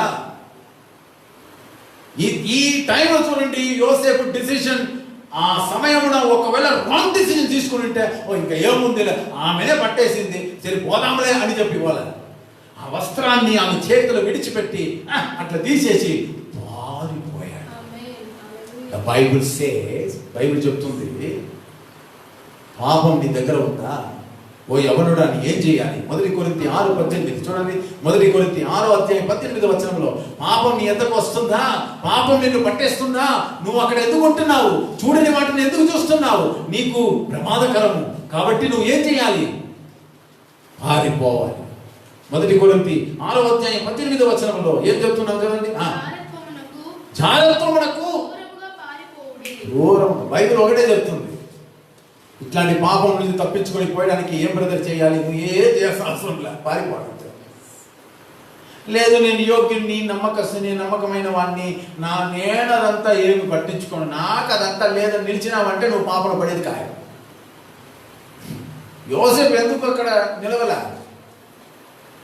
ఎందుకు పారిపోయాడు? అంత వచ్చేసింది, అది పట్టేసింది. అది ఇంకా పారిపోవడం ఒక్కటే మార్గం. పారిపోయాడు. Right decision. దానివల్ల ఎన్ని ఉపద్రవాలు వచ్చిందో తెలుసా దేవుని బిడ్డలారా? చెయ్యరాని కార్యానికి తప్పు మోపబడి చెరసాలు పోయబడి ఉన్నారు. కానీ దేవుడు నీతికి, నిజాయితీకి సత్యవంతుడైన దేవుడు. ఆమేన్, హల్లెలూయా. నీ జీవితంలో నువ్వు తీసుకున్న రైట్ డెసిషన్ దేవుడు గణపరుస్తాడు, ఆశీర్వదిస్తాడు, హెచ్చిస్తాడు. ఖచ్చితంగా God will lift you up. దేవుడు నిన్ను హెచ్చిస్తాడు. లేకపోతే అడగదు. నువ్వు నిలబడు, దేవుడి కోసం ఆశీర్వదిస్తాడు. లేదా నువ్వు దేవుడి కోసం నిలబడు. యోసేపు ఏమయ్యాడు? అదే ఐగుప్తు దేశంలో రాజు అయ్యాడు. బైబిల్లో ఉంది చరిత్ర. అదే యోసేపు అక్కడ ఏమయ్యాడు? ఆశీర్వదించబడ్డాడు.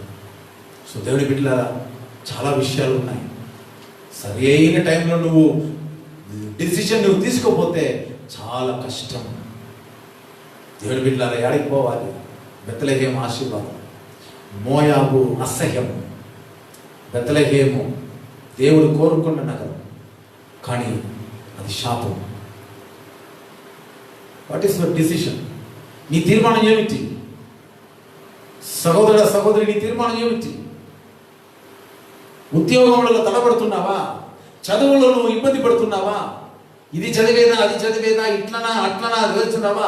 మ్యారేజ్ విషయంలో ఇట్లనా అట్లనా ఇబ్బంది పడుతున్నావా? సరి అయిన తీర్మానం నువ్వే తీయాలి. నీ తీర్మానం సరి అయినదిగా ఉంటే నువ్వు ఆశీర్వదించబడతావు, నీ కుటుంబం ఆశీర్వదించబడుతుంది. నీ తీర్మానం ఒకవేళ రాంగు తప్పటడుగులు అయితే నువ్వు నాశనం అవుతావు, నీ ఫ్యామిలీ ఏడవలసి వస్తుంది. అది అవసరమా? దేవుడి బిడ్డ జాగ్రత్త. అసలు ఎలిమెలెకు బాగా చదువుకున్నవాడు. ఎలిమెలెకు బాగా చదువుకున్నవాడు. మీకు ఒకటి తెలుసా అండి? చదువుకున్న వాళ్ళు లోబడరు. చూడండి, మీరు బాగా చదువుకున్న వాళ్ళకు కొంచెం గర్వం ఎక్కువ. నువ్వేం చెప్పేది నేనేం వినేది. ఎలిమెలెకు చదువు ఉంది, అంతస్తు ఉంది, డబ్బు ఉంది, అన్నీ ఉన్నాయి. కానీ ఎవరి దగ్గర పోయి ఏం చేయడం ఆలోచన అడగరు.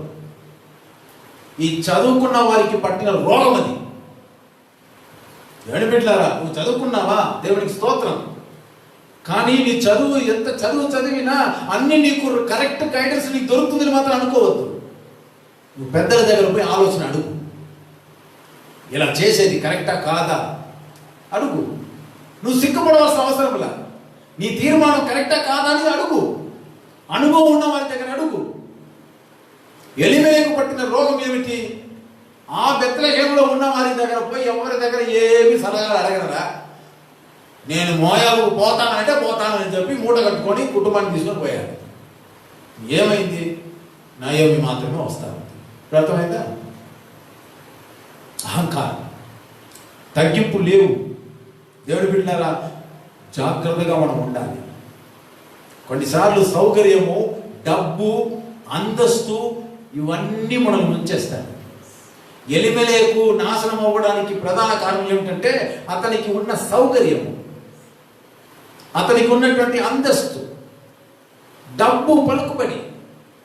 కాబట్టి వాడు ఏం చేయాలి? ఎవరి దగ్గర సలగాడవకుండా వాడు మోయాబు వెళ్ళిపోయినాడు, నాశనం అయ్యాడు. దేవుడి బిడ్డలారా, జాగ్రత్తగా ఉండండి. దేవుడు నీతో నాతో మాట్లాడుతున్నాడు. లూకా సువార్తలో ఒక సంభవం మీకు గుర్తు చేస్తున్నాను. ఇది యూత్ మీటింగ్ కాబట్టి 16వ అధ్యాయం తీయండి. 16వ అధ్యాయం. ఆ 16వ అధ్యాయంలో తప్పిపోయిన కుమారుడు అన్ని పోగొట్టుకున్నాడు. తప్పిపోయిన కుమారుడు అన్ని పోగొట్టుకున్నాడు. పోగొట్టుకున్న తర్వాత ఆ తప్పిపోయిన కుమారుడు పందులు తిను పొట్టుతో తన ఆకలిని తీర్చుకోవడానికి వాడు ఏం చేశాడు? వాడు బాగా ఉన్నాడు,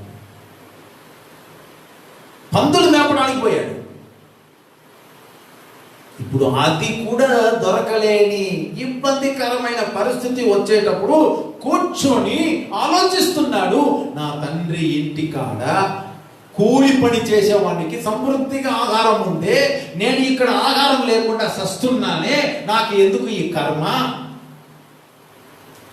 కాబట్టి నేను లేచి, బైబిల్ క్లియర్గా రాయబడింది, లూకా సువార్త 16వ అధ్యాయం ఎన్నో వచనం,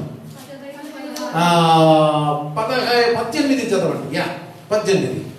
నేను లేచి నా తండ్రి యొద్దకు వెళ్ళి, లూకా సువార్త 15వ అధ్యాయం 18, 19. నేను లేచి నా తండ్రి యొద్దకు వెళ్ళి, తండ్రి, నేను పరలోకమునకు విరోధముగాను నీ ఎదుట పాపము చేసి తిని ఇక మీద నీ కుమారుడు అని అనిపించుకున్నట్టు యోగ్యుడును కాను, నన్ను నీ కూలి వాణిలో ఒకటిగా పెట్టుకోనమని అతనితో చెప్పాను అనుకుని లేచి తండ్రి యొద్దకు వచ్చెను. He took right decision. చాలా లేట్ అది, చాలా లేట్. It's too late. అన్ని పోయింది. పోయేటప్పుడు బోల్డంత డబ్బు ఆస్తిని అంతా సమకూర్చుకొని పోయాడు. వ్యభిచారం చేశాడు. అన్ని లగ్జరీ లైఫ్ అన్ని పోగొట్టుకొని బికారిగా ఇప్పుడు వచ్చింది రైట్ డెసిషన్. అంత అవసరమా? చూడండి, నయోమి లాగా అన్ని పోయిన తర్వాత నయోమి ఏం చెప్తుంది? పోయేటప్పుడు అన్ని ఉన్నదానగా పోయినాను మోయాబులకు. ఇప్పుడు నన్ను నయోమిని చెప్పొద్దండి, నా దగ్గర సంతోషమే లేదు, అన్ని పోయింది, చేదుగా ఉన్నాను, కాబట్టి నన్ను మారా అని చెప్పండి. మారా అంటే చేదు. నన్ను మారా అని పిలవండి. మారా బిట్టర్నెస్, నా జీవితం అంతా చేదు. ఆఖరిగా నేను ఇట్లాగా ఒకవేళ పాస్టర్ తప్పుడు నిర్ణయాలు తీసేసిన, కొందరు అంటారు కదా, కావాలని అన్ని చేసేసి ఏమంటారు, అయ్యింది అయిపోయింది, ఏది మోయాబుకు పోయి నా భర్తను పోగొట్టుకున్నా, అన్నీ అయిపోయింది, అయ్యి అంటే నయోమి జీవితంలో నయోమి తప్పు చేయలేదు, ఆమె తీర్మానం తీయలేదు కదా. వాళ్ళు తీర్మానం తీసుకున్నా నాశనం అయిపోయినారు. కానీ బాధపడేది ఎవరు చెప్పండి? బాధపడేది ఎవరు? నయోమి కదా. కాబట్టి కొంతమంది అనేది అన్నీ అయ్యింది అయిపోయింది, ఇప్పుడు దీంట్లో నుంచి మాకు విమోచన లేదా పాస్టర్? ఎందుకు లేదు అంటున్నా, ఎందుకు లేదు అంటున్నా? ఇప్పుడు ఉంది, కానీ నువ్వు కరెక్ట్ డిసిషన్లో తీసుకోవాలి. ఇన్ని జరిగిన తర్వాత కరెక్ట్ డిసిషన్ తీసుకుంటావా? నువ్వు కరెక్ట్ డిసిషన్ తీసుకుంటావా? తప్పిపోయిన కుమారుడు చూడండి, ఫస్ట్ రాంగ్ డిసిషన్ తీసుకున్నాడు. తండ్రి దగ్గర పోయి నాకు ఆస్తి బావి ఏడికి పోతా ఉన్నాయన, అవన్నీ నేను చెప్పాలనా? నువ్వు మమ్మల్ని కన్నిద్దే వేస్ట్, ఎవరు కనమని చెప్పినారు? పిల్లలు ఈ రోజుల్లో అడిగే ప్రశ్న అది. ఏదో మేమే పుట్టినామా అన్నట్టుగా. వాళ్ళకి తెల్ల సమాచారం తెల్ల. వాళ్ళు పెళ్లి చేసుకొని పిల్లలకు అన్న తర్వాత ఈ మాట రివర్స్ వస్తుంది. దేవుడు పెట్టారా? లేత ఆకులు ఎండిపోయిన ఆకులతో మాట్లాడే విధంగా ఉంది ఇది. తప్పిపోయిన కుమారుడు అవన్నీ ఆడకూడదు. నేను అడిగే డబ్బులు ఈ సమకూర్చుకొని పోయి విచ్చలవిడిగా ఆటలు ఆడుకొని అన్ని పోగొట్టుకున్న తర్వాత ఇప్పుడు ఏం చేస్తున్నాడు? బుద్ధి తెచ్చుకొని నేను లేచిపోతాను, మంచి డిసిషన్ తీసుకొని పోతాను. ఒకవేళ నేను చచ్చిపోతాను పోయి ఉంటే బైబిల్ అతని గురించి బైబిల్ చేసుకుని చెప్పిండు. కానీ వాడు అన్ని నాశనమైన తర్వాత కూడా తన జీవితమును కరెక్ట్ చేసుకోవడానికి ఒక మంచి సందర్భమును, ఒక మంచి తీర్మానం తీయడానికి అవకాశం ఉంది. అందుకే వాడు ఏమంటున్నాడు? నేను లేచి వెళ్తాను, నా తండ్రి దగ్గర కుమారుడిగా కాదు కూలి వాళ్ళలో నేను ఒకడిగా ఉండిపోతాను. కానీ అక్కడికి వస్తే తండ్రి చూపించిన ప్రేమ అది ఎట్లా నేను వివరించేది? అది ఒక పెద్ద సబ్జెక్ట్. అది father love. Father love is a divine love, agape love. వీడు ఏం చేస్తున్నాడు?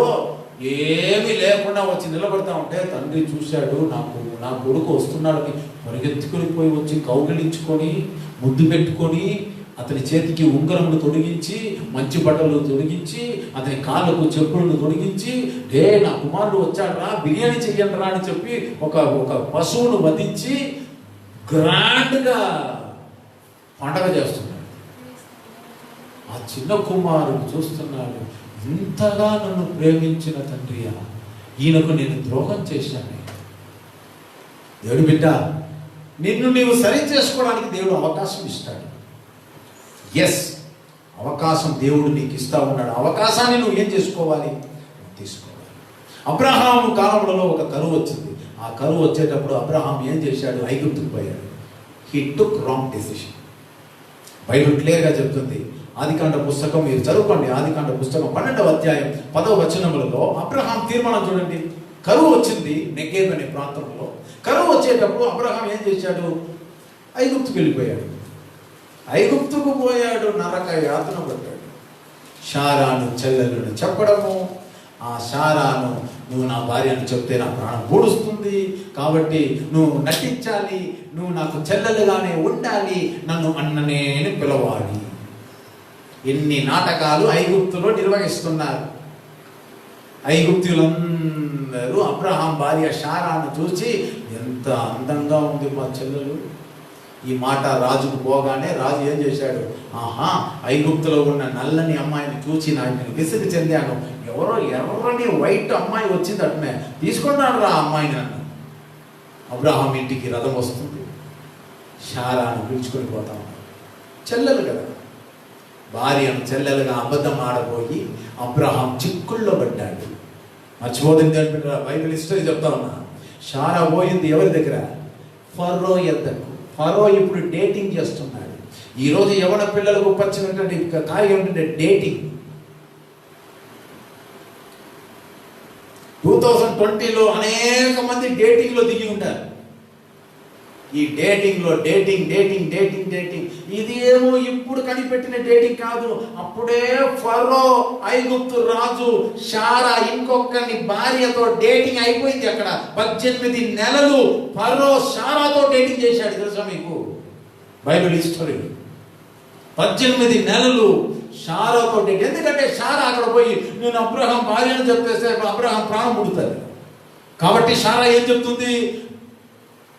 మా అన్న అట్లనా అని చెప్పి షారా మీద చెయ్యి వేసుకొని రథంలో తీసుకొని పోవడం ఏమిటి, ఐస్ క్రీమ్ బార్కు పోవడం ఏమిటి, చుడిదారు తీసుకొని ఇందమ్మా తీసుకో, రేపు వచ్చేటప్పుడు నేను ఒక చీర ఇస్తాను, ఆ చీర బాగా ఎర్రని చీర నా ముందర తీసుకొని వచ్చి కట్టుకొని వచ్చి నిలువని అంటే అన్ని చేసింది, సహించింది షారా. ఎందుకంటే అబ్రహాము బతిమాలాడాడు షారాతో, పొరపాటున నువ్వు నా భార్యను చెప్పవద్దు, నా ప్రాణం పోతుంది.